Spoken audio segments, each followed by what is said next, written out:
بسم اللہ الرحمن الرحیم الحمد للہ رب العالمین والصلاة والسلام علی سید الانبیاء والمرسلین۔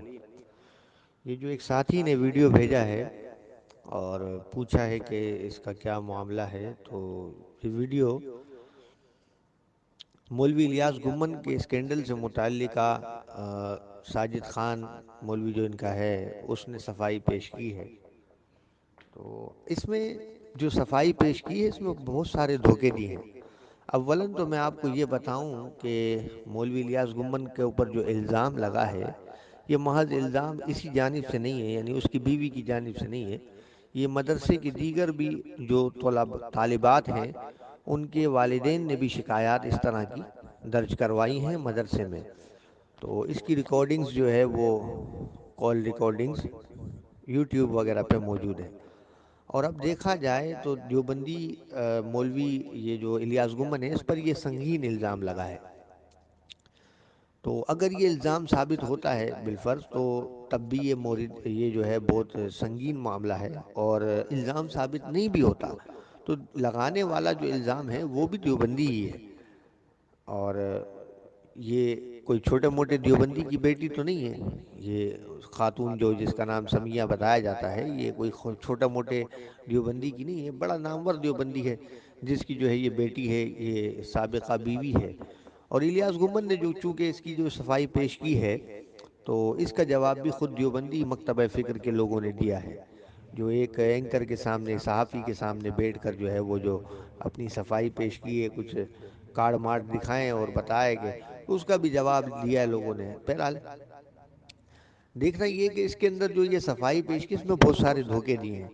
اولاً میں آپ کو یہ بتاؤں کہ آپسی چپکلش کا جو بات کہی ہے، آپسی چپکلش کے حوالے سے جو اس نے کہا ہے کہ جی یہ علماء میں آپس میں تکفیر ہوتی رہی اور اس طرح کے معاملات ہوتے رہے، تو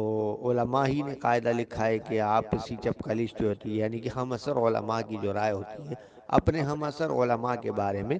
یہ جو ہے حجت نہیں ہوتی، یعنی معاصرت وجہ منافرت، صاف صاف اس نے یہ کہا ہے بس۔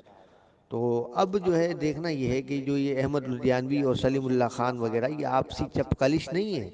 یہ تو انہوں نے اس معاملے کو دیکھ کر اس سے برات جو ہے کی ہے اور اس کا رد نہیں کیا۔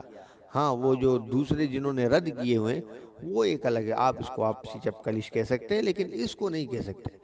لیکن یہ ایک دھوکہ دیا سنہری کہ بھئی احمد لدھیانوی جو یہ کالعدم سپاہی صحابہ جو اب موجودہ اہل سنت والجماعت کے نام سے کہلاتی ہے، تو یہ جو ہے اس کا جو امیر ہے، اور یہ جو سلیم اللہ خان وفاق المدارس وغیرہ کے لوگ، ان لوگوں نے جو برات کا اعلان کیا ہے تو یہ اس حوالے سے کیا ہے کہ جی یہ اس کا یہ معاملہ ہے، تو اس سے جو ہے برات کا دبے لفظوں میں وجہ نہیں بتائی، بس اس معاملے کو اٹھتے ہی انہوں نے کہا کہ جی ہمارا اس سے کوئی تعلق نہیں۔ اچھا اب آتے ہیں اس کے سنہری سنہری دھوکوں کی طرف۔ تو سنہری دھوکوں میں ایک دھوکہ یہ ہے کہ جب یہ مان لیا گیا، یہ بتا دیا گیا کہ بھئی آپسی چپکلش جو ہے وہ حجت نہیں ہوتی، اور جب یہ حجت نہیں ہوتی تو پھر اس کو دلیل بھی نہیں بنایا جا سکتا۔ اب دیکھیں آگے آ کر اس نے کہا ساجد خان نے کہ بھئی بریلویوں اور غیر مقلدوں اور جو ہے مماتیوں ان کو مخاطب کیا گیا اور کہا گیا کہ یہ جو آپ لوگ یہ جو کچھ بیان کر رہے ہو اور ریاض گمن کے بارے میں بتا رہے ہو تو ایسا نہ کرو، آپ کے اپنے گھر میں پایا جاتا ہے۔ اس میں بریلویوں کے متعلقہ یعنی ہمارے متعلقہ یہ کہا گیا کہ جناب آپ کے بارے میں تو مولانا قادری نے کتاب لکھ ماری ہے، پوری پوری کتاب لکھ دی ہے۔ اچھا وہ کیا کتاب ہے؟ اس کتاب کا نام ہے دست و گریباں۔ اس کتاب کا جواب چونکہ آ چکا ہے اور عنقریب اس کے دیگر جلدیں بھی شائع ہو جائیں گی، اور بس اب یہ دیکھیں کہ جب آپسی چپکلش جو ہے وہ حجت نہیں ہوتی تو ابو ایوب قادری کو ضرورت کیا پڑی تھی کتاب لکھنے کی؟ اس میں سارا کچھ یہی تو کہا ہے کہ بھئی فلاں بریلوی نے فلاں کے بارے میں یہ کہا، فلاں نے فلاں کے بارے میں یہ کہا، فلاں نے فلاں کے بارے میں یہ کہا، تو یہی کچھ تو ہے اس کتاب میں، یہی کچھ تو ہے دست و گریباں یہ کتاب جو نام رکھا ہے۔ اب جو اس کتاب کو شائع کیا گیا تب یہ خیال نہ آیا۔ انتہائی شرم کی بات ہے کہ جب خود کر رہے ہیں تب ان کو نظر نہیں آتا، جب اب کوئی فیس بک پہ دو پوسٹیں کیا شیئر کر دیتا ہے ان کو تکلیف ہو جاتی ہے، کیمرے کے سامنے آگے بیٹھ جاتے ہیں۔ اب آپ یہ دیکھیں یہ خود کر رہے ہیں، یہ خود کتابیں تک لکھ رہے ہیں، اور یہ ابو ایوب نے نہیں کیا، اس سے پہلے بھی یہ مطالعہ بریلویت کے اندر جو ہے خالد محمود مانچسٹروی نے بھی یہی کچھ کر رکھا ہے۔ تو اب دیکھیں جب آپسی چپقلی جو ہے وہ حجت نہیں ہوتی، علماء نے اصول لکھا ہے، تو یہ اصول اور قاعدے جب کیوں یاد نہ آئے، آج یاد آ رہے ہیں، حیرت کی بات ہے۔ اچھا، اب آپ یہ ذہن میں آپ کے شاید یہ خیال آئے کہ جناب یہ غیر مقلدوں سے بھی کہا گیا ہے اور مماتیوں سے بھی کہا گیا، تو مماتیوں سے کہتے ہوئے اور غیر مقلدوں سے کہتے ہوئے انہی کی کتابوں کا ذکر کیا ہے، لیکن یہاں تو ابو ایوب کی کتاب کو سامنے رکھا گیا ہے،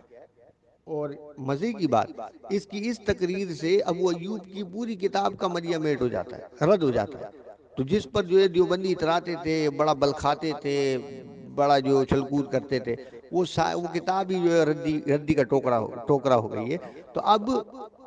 دیکھ لیں، آپ خود سمجھ لیں کہ یہ حق ہے، حق کی شان ہے کہ منہ سے نکل ہی گیا آخر کہ یہ تو حجت نہیں ہوتا، اور جب حجت نہیں ہوتا تو اب اسی بات کو دوبارہ دلیل بنا کے ہمارے لیے پیش کر رہا ہے کہ دیکھو آپ کے لیے تو کتاب لکھ دی ہے، تو بھئی ہمارے لیے کتاب لکھ دی ہے تو وہ تو دلیل ہی نہیں ہے، یہ دلیل دینے کا فائدہ کیا ہے؟ اب آپ کہیں الزام کے طور پہ الزامن دیے، تو آگے یہ دیکھیں ڈرامہ یہ کیا رچا ہے، یا اب یہ بھی بتا دیتا ہوں کہ ہمارے یہاں کفر و اسلام کا اختلاف نہیں ہے، خود ہی جب بتا رہا ہے کہ یہ جو ہے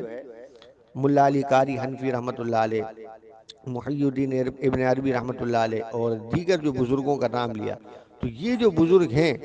ان بزرگوں سے متعلقہ یہ باتیں بیان کی خود ہی، حتیٰ کہ ملا علی قاری کا یہ قول بھی دکھایا کہ ملا علی قاری محی الدین ابن عربی رحمۃ اللہ علیہ کے بارے میں فرماتے ہیں فی الدرک الاسفل من النار۔ تو اب اس کو شرم سے ڈوب مرنا چاہیے کہ یہ ملا علی قاری اور شیخ عبدالحق محدث دہلوی اور محی الدین ابن عربی اور مجدد الفسانی اور دیگر جو علماء ان کے ذکر کیے گئے، وہ سارے علماء کا ذکر کیا ہے، کچھ اپنے بھی ہیں، کچھ پرائے بھی ہیں، اور کچھ متفقن علیہ ہیں، کچھ یعنی کہ خالص ان کی ہیں، تو ان سب کا جو ذکر کیا ہے، کیا یہ جو ہے ان کے اپنے نہیں ہیں؟ متفقن علیہ جن کا ذکر کیا ہے ملا علی قاری حنفی رحمۃ اللہ علیہ کا، یا مجدد الفسانی رحمۃ اللہ علیہ کا، دیگر بزرگوں کا، یہ ان کے اپنے بزرگ نہیں، یہ مانتے نہیں، تو پھر وہ خود ہی بتا رہا ہے کہ جی ہاں یہ دیکھیں کفر کے فتوے لگائے، وہ کہہ رہا ہمارے یہاں کفر و اسلام کا اختلاف نہیں ہے، اور یہ کس نے کہہ دیا کہ ان کے یہاں کفر و اسلام کا اختلاف نہیں پایا جاتا؟ اگر غور سے، اب میں کیا بتاؤں، تجلی کے اندر عامر عثمانی نے خود بتایا ہوا، وہ خود کہتا ہے کہ تجلی کے اندر عامر عثمانی ان کا اپنا رشتہ دار ہے، ہمارا تو کوئی نہیں ہے نا،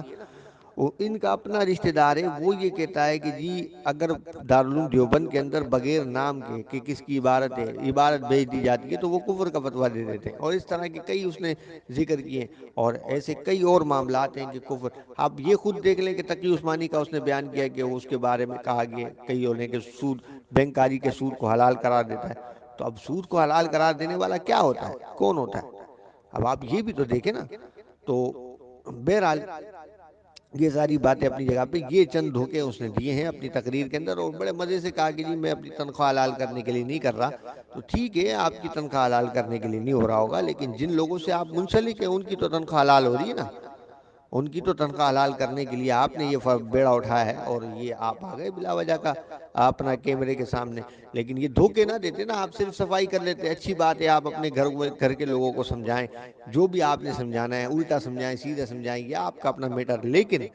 آپ ہم پر الزام لگا رہے ہیں، اور الزام لگا کر پھر ساتھ میں یہ مزے کی بات آپ یہ دیکھیں کتنا حسین دھوکا، ایک چیز دلیل نہیں اس کو پھر پیش کیا، پھر دلیل نہیں ہے تو پھر پہلے کیوں لکھی گئی کتابیں ہیں، اور پھر لکھی بھی گئی تو اب یہ اسی سے رد ہو جاتا ہے ان کی اسی تقریر سے، اسے کہتے ہیں دیکھیں کہ یہ حق کی شان ہے کہ منہ سے نکل ہی آتی ہے بات، سچی بات، تو جتنا بھی اس کو چھپاؤ گے دباؤ گے یہ سچ سامنے آ ہی جاتا ہے، بس تاڑنے والے ہی چاہیے اس کے لیے، تو تاڑنے والے بھی قیامت کی نگاہ رکھتے ہیں۔ بہرحال ہم نے جو کچھ دیکھا اس کے اندر ہم نے بتا دیا، ہو سکتا ہے اور بھی کچھ اس میں بہت ساری چیزیں ہوں جو ہماری نظر میں نہیں آئی، لیکن یہ اب جو باتیں تھیں میں نے آپ حضرات کو بتا دی، اب آپ خود سمجھدار ہیں، دیکھ لیں کہ یہ کیا کیا ہے۔ باقی الیاس گمن کا جو معاملہ ہے تو دونوں طرف دیوبندی ہیں، یہ دونوں جانے، اب وہ کہتے ہیں نا دونوں ہی جانے کیا معاملہ ہے، ہمیں کیا پتا، آپس کا معاملہ ان کا، ایکس وائف اور ایکس ہسبینڈ، ان لوگوں کا مسئلہ ہے، ہمارا نہیں، یہ ان کو خود ہی نمٹنے دے، اور بہرحال وہ کہتے ہیں نا کہ چھری خربوزے پہ گرے یا خربوزہ چھری پہ گرے، کٹنا خربوزے کو ہی ہوتا ہے۔ تو اسی طریقے سے اب چاہے دیوبندیوں کا یہ الیاس گنبد کچھ ثابت ہو بھی جائے یہ نہ بھی ہو، تو دونوں صورتوں میں نقصان تو دیوبندیوں کا ہی ہے، ہمارا تو نہیں ہے۔ دیوبندی اپنے نقصان کو کس طرح پر کرتے ہیں یہ ان کے اپنے اوپر ہے، لیکن دوسروں پر الزام نہ لگائیں، خاص کر ہم پر تو یہ بکواس نہیں کرنی چاہیے ان کو کہ بھئی یہ آپسی آپ کے یہاں پایا جاتا ہے، جب یہ حجت ہی نہیں ہے، یہ تو ہر دور میں پایا گیا، یہ کوئی انوکھی بات تو نہیں ہے آج ہی، مطلب 14ویں صدی 15ویں صدی میں تو نہیں ہے، یہ تو پچھلی ساری صدیوں میں یہ پایا گیا ہے، خود بیان کر رہا ہے، پھر اس کو دلیل اور حجت بنا کے کتابیں چھاپ رہے ہیں، شرم ان کو نہیں آتی۔ خیر اللہ تعالیٰ ان کو حق سمجھنے کی توفیق عطا فرمائے، ہمیں حق بولنے، حق پر قائم رہنے اور